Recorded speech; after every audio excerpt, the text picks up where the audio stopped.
আসসালামু আলাইকুম সুপ্রিয় শিক্ষার্থী বন্ধুরা, আশা করি তোমরা সবাই ভালো আছো। তো আজকে আমি এসেছি পঞ্চম শ্রেণীর শিক্ষার্থী বিন্দুদের জন্য।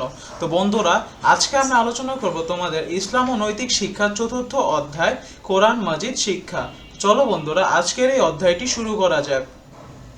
তো বন্ধুরা, আমরা অলরেডি এই অধ্যায়ের প্রথম পার্ট নিয়ে আলোচনা করেছি। প্রথম পার্টে আমরা বিভিন্ন ধরনের শূন্যস্থান পূরণ, টিক চিহ্ন ইত্যাদি দেখিয়েছি।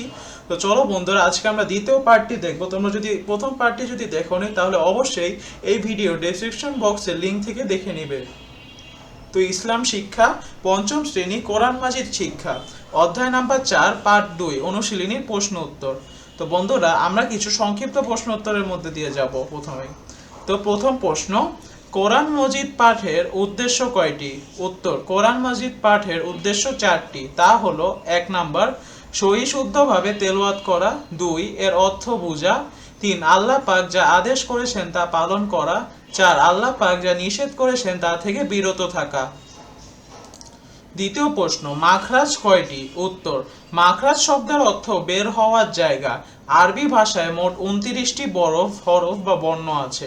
এই 29টি হরফ মুখে 17টি স্থান থেকে উচ্চারিত হয়, অর্থাৎ মাখরাজ মোট 17টি। 3 নম্বর প্রশ্ন, কণ্ঠনালীর হরফ কয়টি?